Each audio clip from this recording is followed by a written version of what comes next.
Welcome back to the trail. This time we're in Gargrave, Skipton, on a lovely Sunday in October, just as autumn was really starting to kick in. I was drawn to this trail simply because of the cafe called the Dalesman Cafe, which had links to one of my early books. For this walk I was going to head up onto Sharp Haw and really stretch my legs with a hill climb. From there I'd head into Skipton town itself, picking up that familiar path from earlier videos, and then we're going to follow the Leeds and Liverpool canal back to the start. The weather, as you can see, was cloudy, but it did promise some sunshine.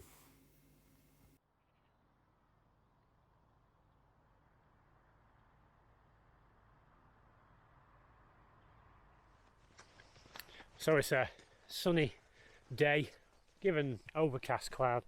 Keep seeing a few proper grey looking rain clouds, but I'm not giving rain for today. We're looking good. So we're heading northeast now to Flasby, and we're literally walking into the Yorkshire Dales. We're not far from Malham, and from there at Flasby we're going to go east up onto Flasby Moor, follow it down towards Skipton, pick up the canal, familiar bit of Skipton, and walk the canal path all the way back to Gargrave.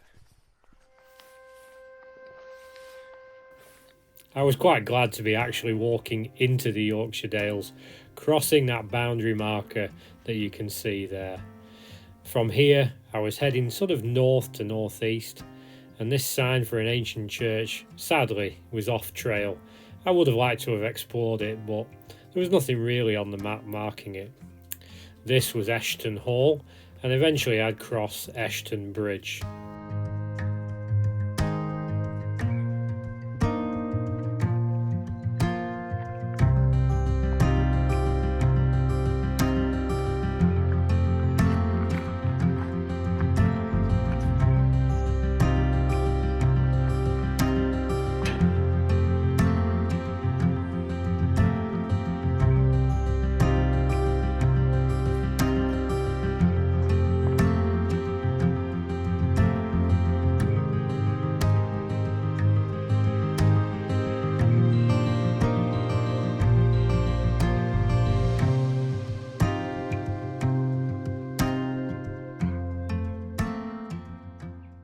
That was quite some elevation there.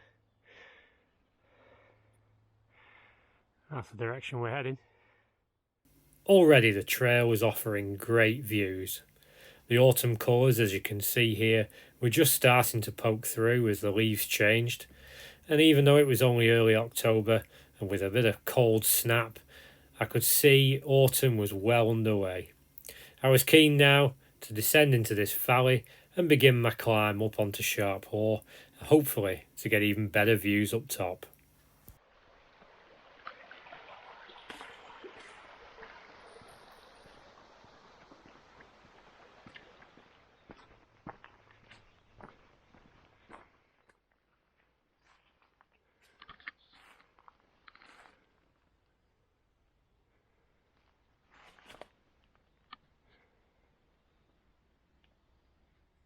So we're climbing up onto the moor now, and just looking that way, Empsey Moor. She's doable, it's nearby. We're heading this way, Flasby Moor, and obviously you can tell we've got a bit of elevation here.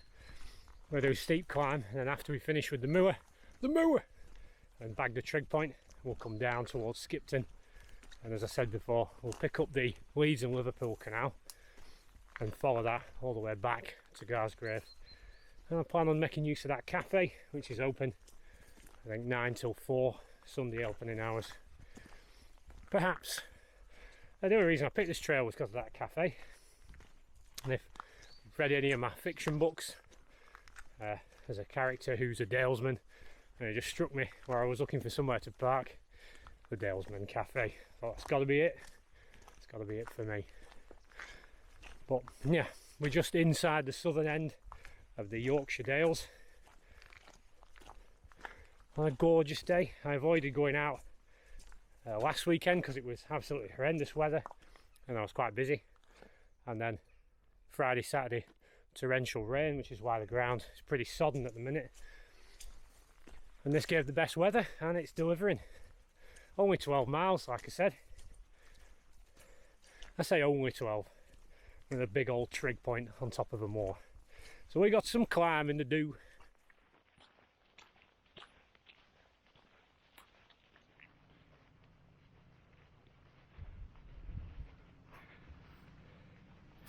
Oh, that's a bit boggy.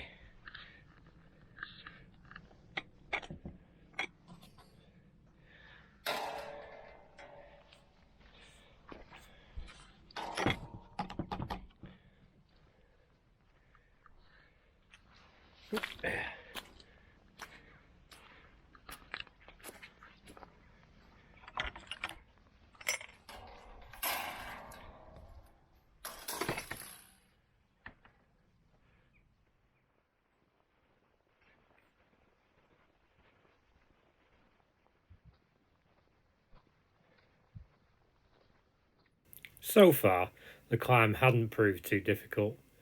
The ascent was quite gentle, and early on, as you can see, we were getting the views. But at this point, I was starting to wish I'd brought one of my walking poles, because the ground was getting pretty treacherous, where the heavy rains had turned the ground into a bog.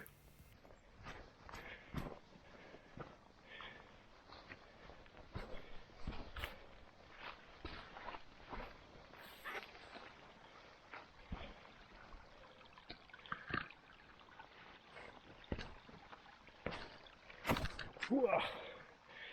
Nearly.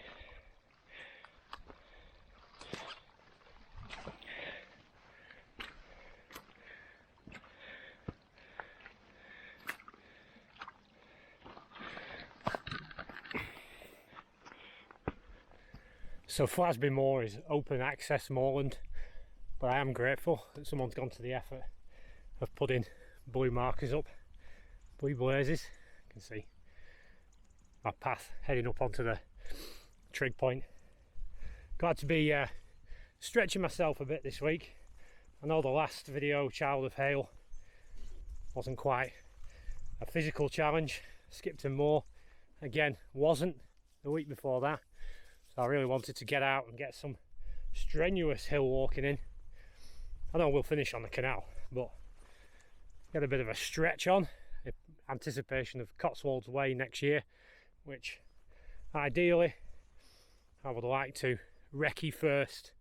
I don't know whether to do that in 2 lots of 3 days and just smash some miles.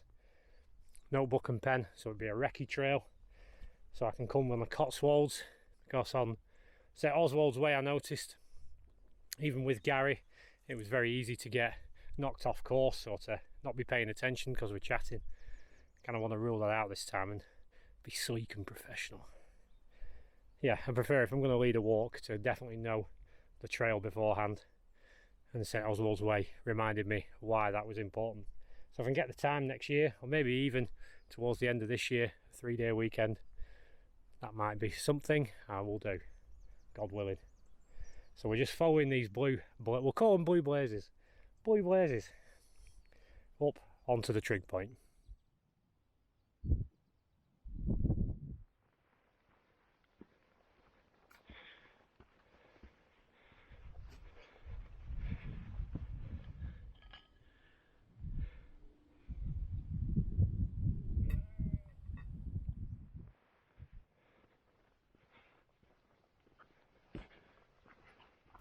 With Sharp Haw's trig point already in sight, I began to make the final climb. From here, I could see people moving around, already enjoying the great views that no doubt the trig would offer.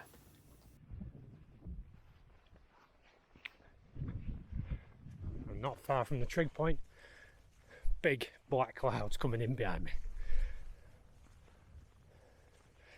Come on, the sun. Sun's that way apparently. It's left me busy trig point.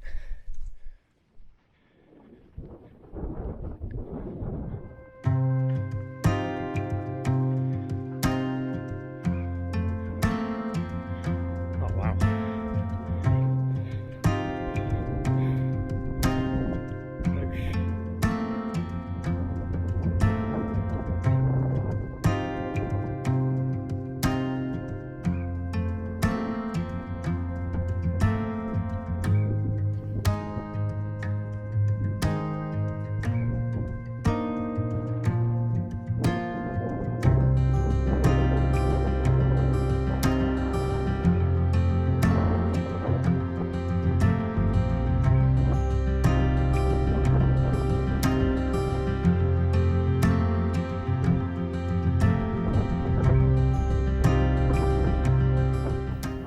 There was something deeply satisfying in the struggle to reach the top of Sharp Haw.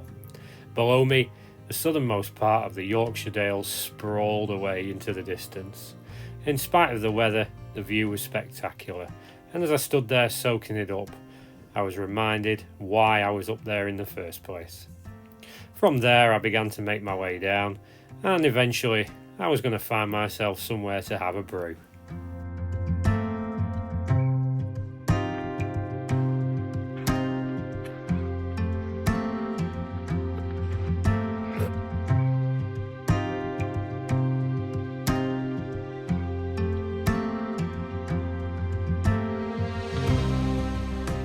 Coming off the trig point, we're actually on the Dales Highway. I don't think it's the same as the Dales Way. We should stop using similar names. But we're going to follow this, and it pretty much goes all the way sort of southeast into Skipton itself.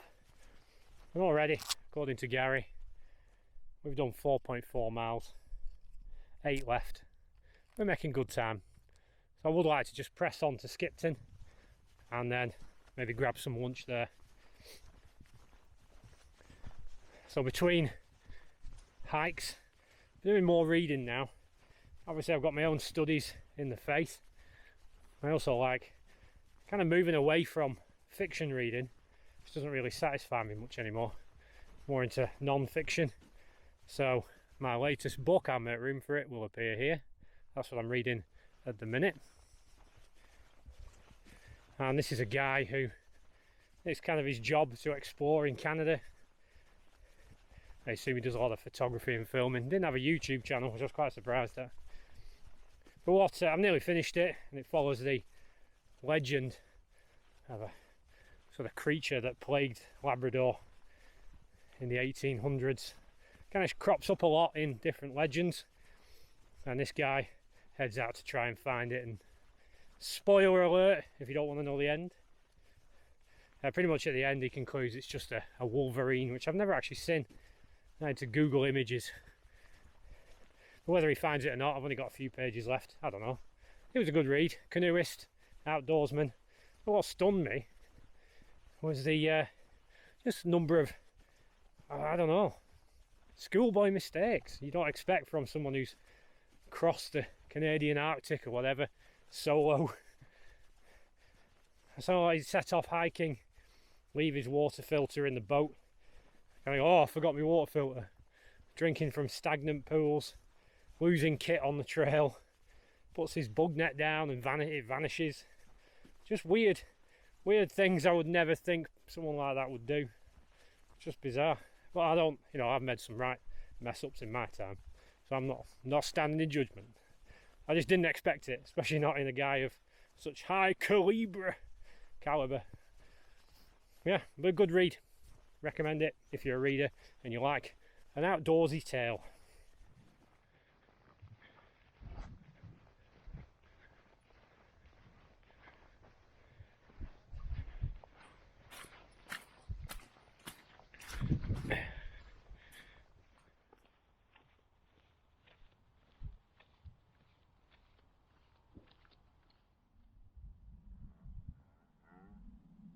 As any good hiker knows, when you see a rock of the perfect height, you have to sit down and use it to make a brew.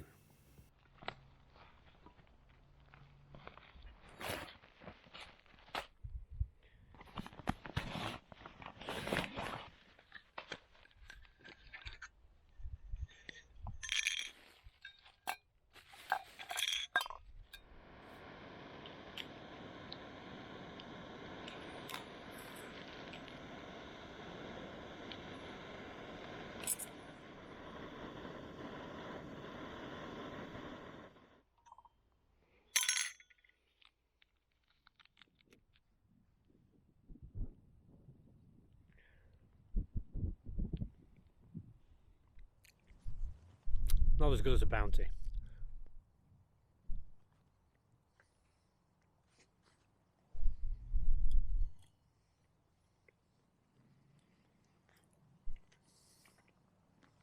Not a bad view for a brew.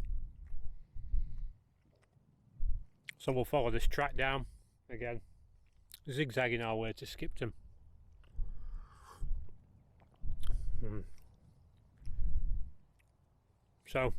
So strange. We came back off Oswald's Way. Then a week after that I did the Child of Hale route with our big fella, 9 foot. Was he 9 foot? I have no memory for facts. Then a week off, and then back out today. And in that time, someone flicked a switch, and now it's autumn, stroke winter. The temperature just plummeted. At work, I'm back in 2 jumpers, 2 t-shirts, and my overalls. It's that cold. And it's as if summer just went, right, I'm out of here. Done. We were wearing boonie hats and scorching summer sun on the way. And now, well, the usual. Rain, grey, cold.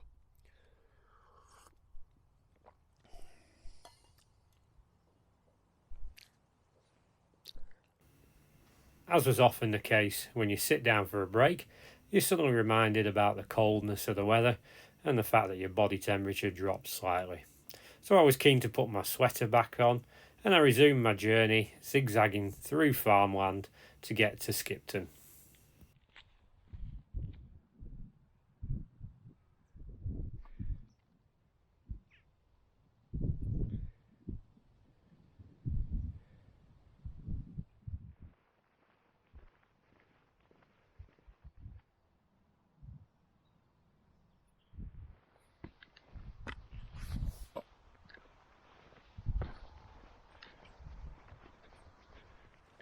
Our weather's really turning now. We're getting a lot of grey cloud coming in. Approaching the halfway mark. 6 miles done, 6.5 left. So we've added a bit extra on, half a mile.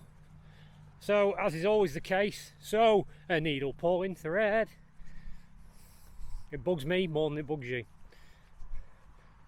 When planning circular routes, you're always bound by the fact that you do have to come back. And I'm never a fan, I've said before, of just turning around and going back the way I came. It's like only doing half a trail in my mind.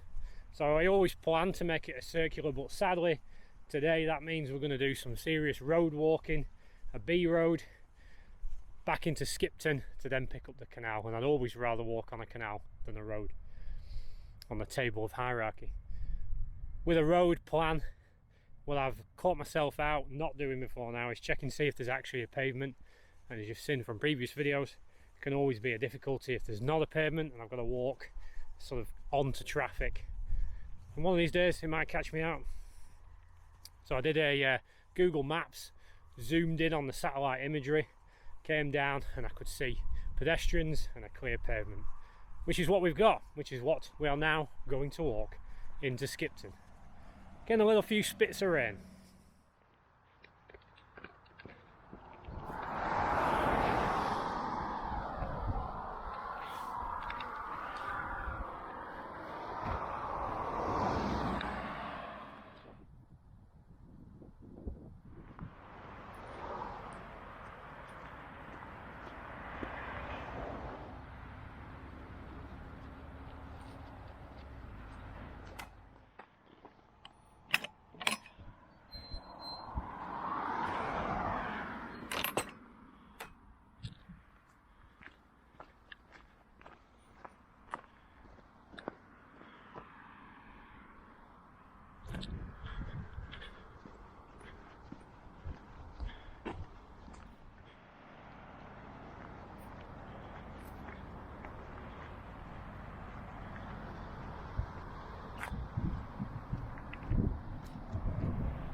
It was nice to be back in Skipton again, and at the perfect time I was ready for some lunch.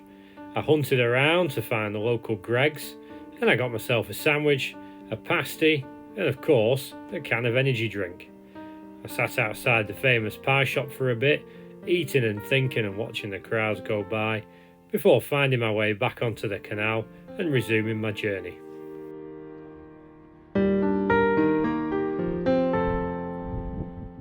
Skipton town itself made the most of this junction of the Leeds-Liverpool canal, with shops, boat trips and even a small market seated on the water's edge. It was a beautiful, busy and thriving place, and as I'd walked through, I was reminded that this stretch of canal is over 127 miles long. It crosses the Pennines and includes 91 locks on the main line alone.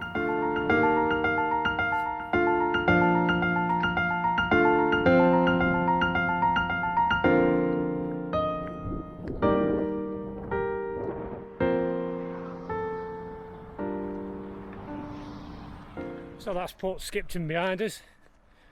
Now we're heading back towards the car. Quite a stretch of canal. You don't realise how long the Leeds and Liverpool canal is. It's not like it's a straight line. But yeah, loved Skipton today. Absolutely fantastic. I was able to get down to the market and whatnot. Just beautiful, man. Beautiful. So yeah, so 3.5 miles left. All canal, all the way back. Nice way to end this very strangely weathered day. Sunshine, clouds, sunshine, clouds. Rinse and repeat. And the guidebook for Cotswold Way came the other day. I'm really happy. Check that out. And like I said, I want to do a recce.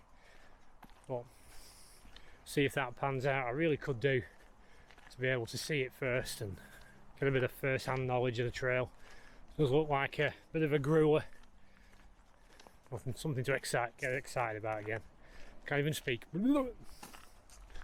Railway down there.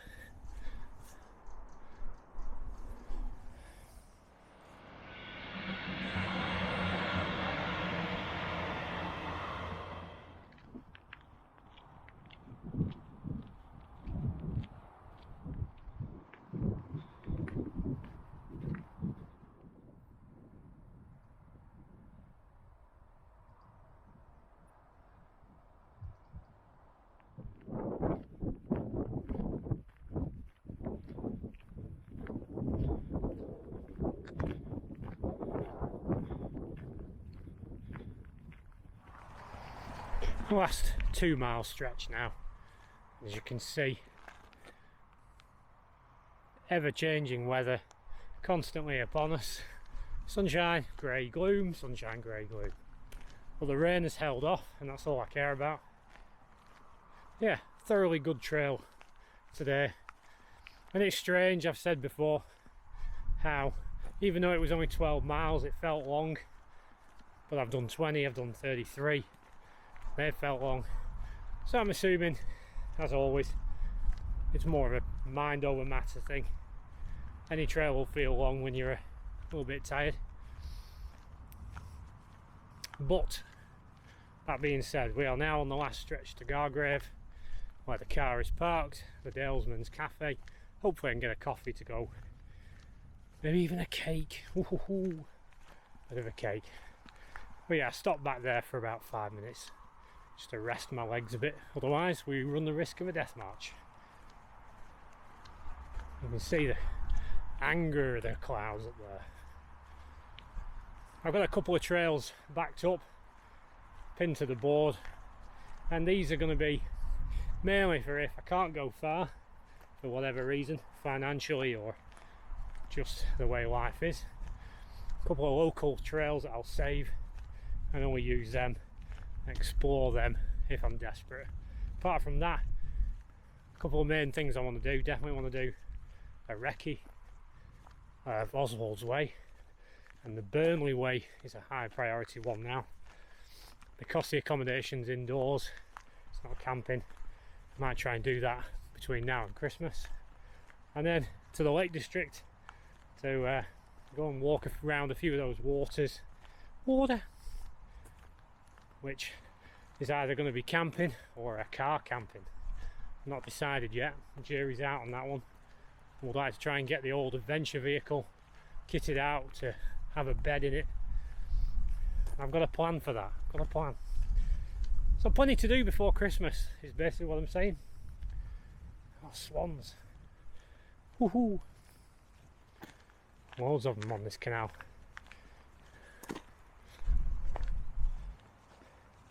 Right, last 2 miles, let's get it done.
As I made my way back into Gargrave at journey's end, I began to imagine that wonderful cream tea that no doubt waited for me in the Dalesman Cafe.